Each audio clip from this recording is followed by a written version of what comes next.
Hello, everyone. This is Archive of 12, and today we have the third installment after many months. Like, this has been 5 months since I last reacted to Mandela Catalogue. We've got the third installment of the Mandela Catalogue playlist, Intruder Alert, which I swear, because of this runtime that I have here, I don't know if you can see it, but it's a full red bar. I have seen this video before. I am like 99% sure that I have reacted to it, but the reaction video has been lost to the ether. I don't know what happened to it. I don't know where it is. It's not in my edited reaction folder. It's not in my unedited reaction folder. It must have gotten reacted to and then accidentally deleted at some point, which sucks, but that's okay. That's okay. It has been many months since I last reacted to it. I probably would have reacted to it back in like May or June, and it's gone. It's gone. I was intending on getting to the to Exhibition, which is the 4th episode, but we're gonna do Intruder Alert again because I want to do this in chronological order. I want to give my thoughts on things. I don't remember much about it aside from a couple of things, so like this is not going to be 100% completely fresh. Just going to put that out there, but it's also not completely known either. Link will be in the description below if you want to watch this without my commentary, because I will be pausing, I will be talking about it. Also down below is a link to my Patreon, where you'll find longer form reaction videos such as anime reactions to Dragon Ball Daima and solo leveling and whatnot. Dr. Stone, I think, is going to be the next episode I get to, because it's been almost like 8 months since I started the Dr. Stone reactions, and I got 2 episodes in and then got sidetracked by life. So I'm starting up Dr. Stone again for episode 3, and we're going to try to continue on that. Hoping that'll be out by next week. We'll see what happens, but just keep an eye out for that one. And yeah, without further ado, let's get to this reaction that I am 99% sure I have already seen, but we're going to do it again so that way we can continue on with this chronological order and actually give you my thoughts and impressions on the full Mandela catalog, because I know that a lot of people have been wanting me to continue. Starting off with the unhinged horror. Inside your home. Oh, that's lovely. I don't know if you heard what that said, but it said, "I am inside your home."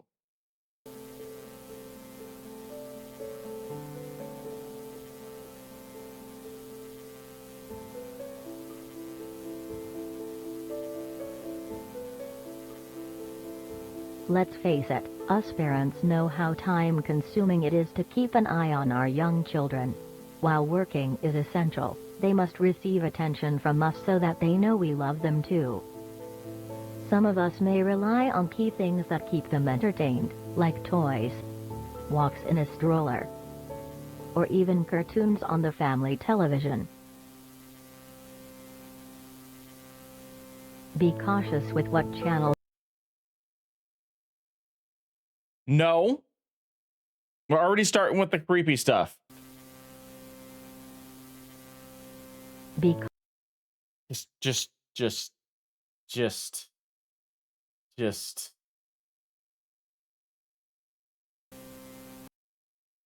none of that.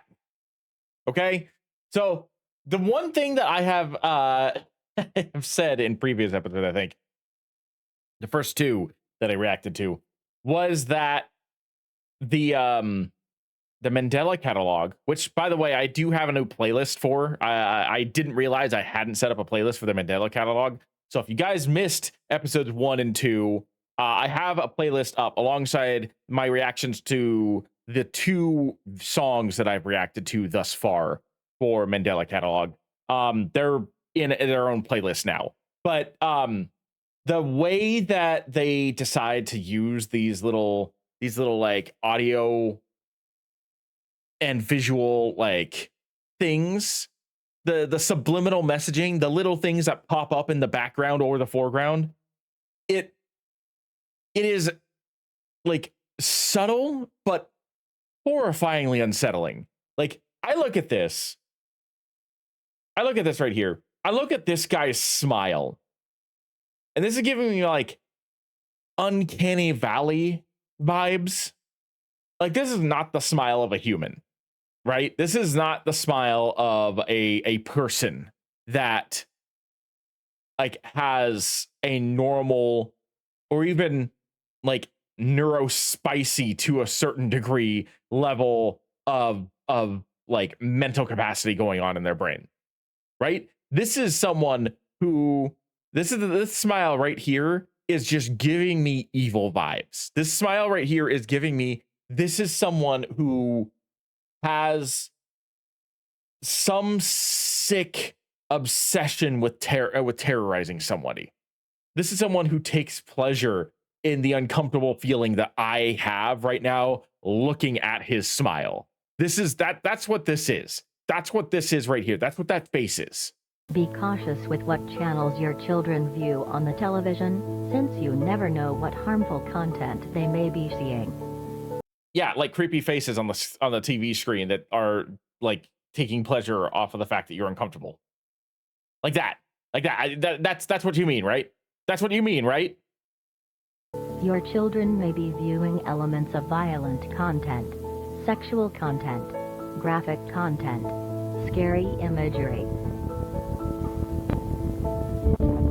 I don't like that sound effect that's going on, that throbbing in the background. That I don't like that. That's right in my ear. That's no. That's ASMR that I did not consent to. If you hear your child screaming or crying in front of the television, wait until your child stops making noise before entering the room. That is just awful parenting advice. That is how you end up like with kids in therapy. You will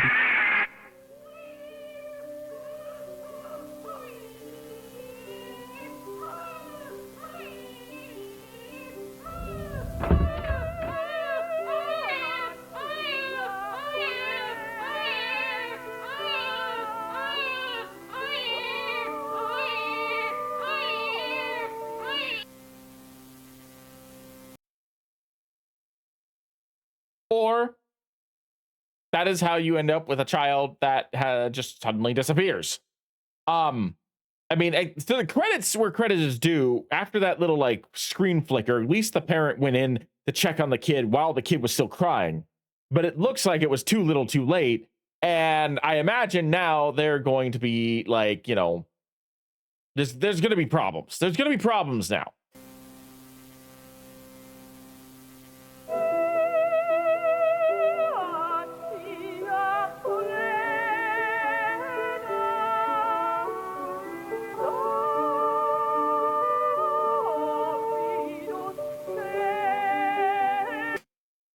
Again, that is a smile of somebody who likes creeping people out with their smile.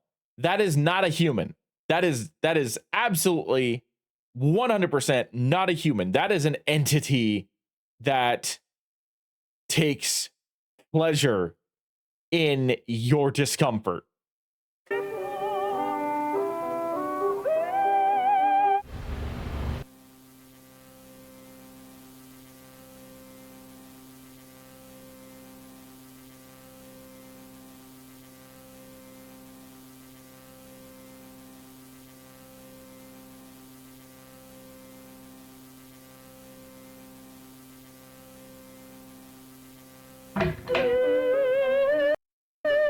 Jesus Christ.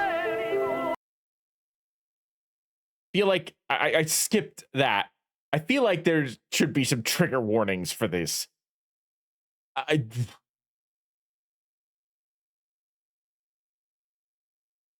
Something had told me it was going to go in that direction, but I was not 100% certain. I was not 100% certain until I was, and then I deeply regretted being certain.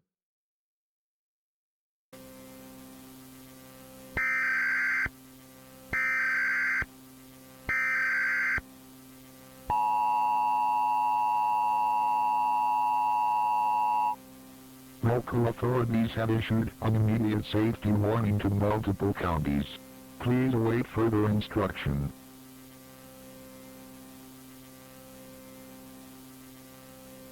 as of now, a total of 3,426. children have gone missing within the following counties: Bythorn County, Berkshire County, Mandela County, Yonder County.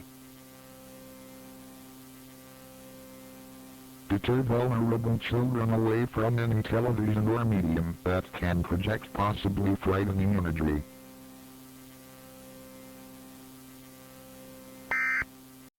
I also have to keep in mind, this is one thing that like I have to keep in mind while watching these, is that this is supposed to be in a world where like I think Satan won the battle of heaven. And so like what's going on here is just the natural progression of what would happen if hell started slowly seeping into earth. I have to keep that in mind because there are a lot of things about this story that when you think about it from the normal context, it makes absolutely no sense. But when you think about it from the context of that, where like, you know, Satan managed to defeat God and took his place on the golden throne, or whatever you want to, whatever like metaphor or whatnot you want to do. It changes the context of what the world that you are watching should be perceived as, and that allows you to better understand why certain things are the way they are with this this kind of thing. Like 3,000 kids disappearing over what I imagine is a very short period of time. That is a lot. Okay, that is an astronomical number. So I fully feel like that is something that like could easily be exploited as a horror. Sorry, as a horror movie trope like that. Having something like that feels like that could easily be something that a proper director could spin as like the catalyst for a horror movie where like 3,000 kids across several counties just simultaneously disappeared. I feel like the emergency broadcast system is not going to be enough to alert people of this, though. There probably needs to be something a little bit more, but this seems like it's supposed to be set in like the 80s or 90s. So like who knows exactly what their ability to communicate looks like. I imagine it's probably similar to what we expect in the 80s and 90s, so mostly just landline telephones. Maybe early cell phones, but like even still it's limited. It's not like you're going to see like online news articles or stuff like that, you know? But that's just like that's a horrifying nightmare to live through.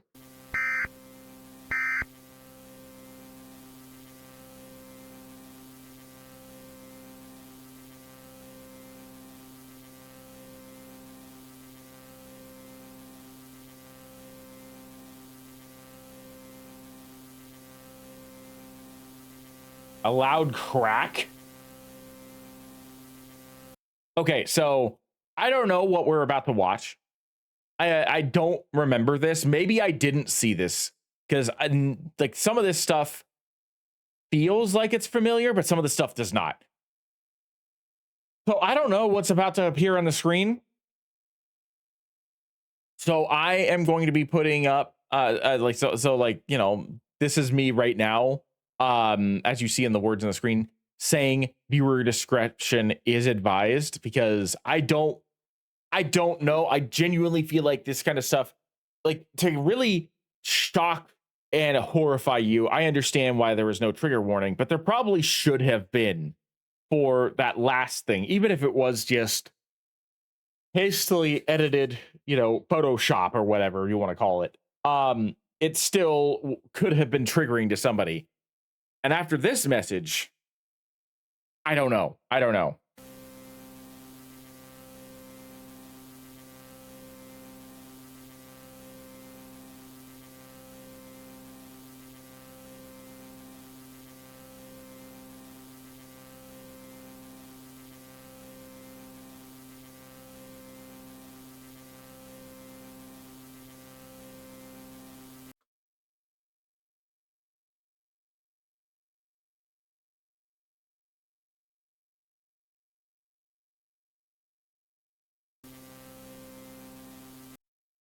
That's a very slow picture process, but if you're using just a normal camera, I suppose you're limited on film.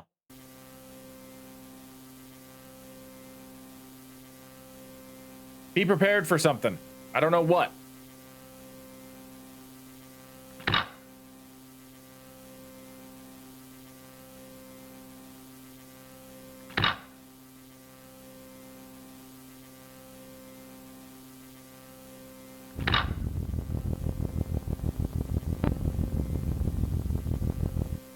I'm sorry, threat level vague?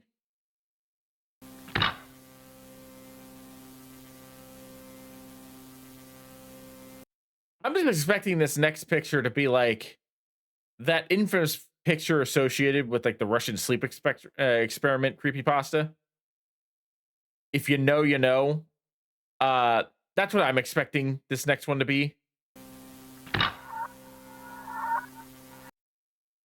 Oh, hey, look, it's Mr. Unsettling Smile Guy as a disembodied face. That's great. That's just great. Yeah. Threat level evident. I wonder why.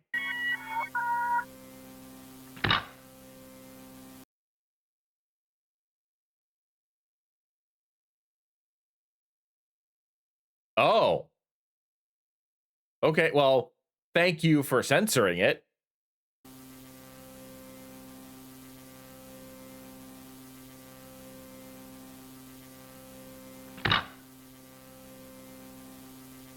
And then there's nothing.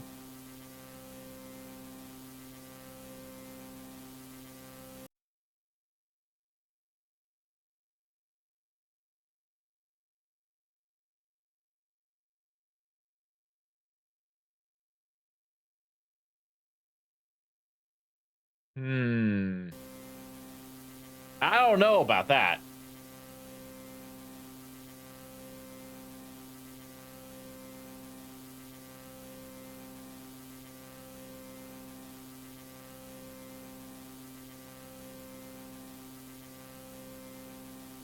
And yet here we are watching it. Good job. Oh, that's the next episode. Okay. So, alrighty then. The thing that I really like about these analog horror stuff, and I remember years ago, like maybe 7-8 years ago, really getting into what was it? Not Murder Hornets. That's something completely different. Marble Hornets. The Slender Man one. I only saw like a few episodes of that. That's something that, like, if you guys really want me to, I can react to that one as well. I know that one's a long series though, so like that's something that's going to take a long time to get through. But if you guys want me to see it, I'll do it. But I remember with Marble Hornets, one of the things that I liked the most was the dedication to being able to like create the analog horror in a fashion that makes it, even with cheesy special effects or poor editing, makes it feel like it could potentially be real. It makes me really enjoy when people do stuff like this, because what ends up happening is they allow their creativity to basically just run rampant, regardless of whether or not their technological prowess or their technical prowess is good enough to capture the story that they want to do. And the thing is, if you like, people who watch this stuff and genuinely like watch this stuff for fun, they don't care how cheesy or how weird things look. What they care about is the story that you are attempting to tell them. And I think that's one reason why like things like Marble Hornets or Mandela Catalogue have caught on with the creepypasta community so hard, is because they do such a good job of keeping things relatively like simple and easy to understand. And they basically spell things out to you with very minimal effort. With Marble Horn, it's a little bit more because of the fact that like I think it's supposed to actually be part pseudo documentary. So like you do have some actual like video footage, whereas with the Mandela Catalog, most of this stuff is just like simple edits, really. But it's that dedication to just trying to tell the story that makes the story feel bigger than the parts that create it. Because yeah, no, it's easy to put together something like this. It's far more difficult to put it together in a way to actually tell a story through multiple parts that makes each episode give you the same sense of like weirdness or dread. Because I feel like after a certain point, you're expecting viewers to be desensitized, and you have to be like, okay, so how can I keep them engaged? It's not about whether or not you can keep the casual people engaged. It's about whether or not your story can keep the people who are like hardcore in this engaged. And I don't think it's that difficult if you know what you're doing. If you don't know what you're doing, I think yeah, you could probably lose the plot at some point. But like if you know what you're doing and you know your audience, something like this can carry its own weight, and all you have to do is just be that just little subtle things. Just little things that just keep the story progressing, to keep intrigue and the desire to investigate like lit up. I think that's also one reason why like there's that one like fake PS1 video game that is supposed to be a creepypasta as well, where like, you know, there's like a soul trapped inside the video game, and by investigating what's going on, you end up releasing the soul or something like that. I forget what the name is. Game Theory did a thing on it. Very fascinating. Very, very fascinating how they decided to do it. But it's a similar aspect, similar style of storytelling where like you just introduce little things here and there. You don't need to do much with it. All you need to do is just keep people wondering, guessing, and thinking. And that can carry the weight while you tell the story. But anyway, that's going to be it for me. Thank you for joining me. I am Arkoff12, and I will see you in the next video.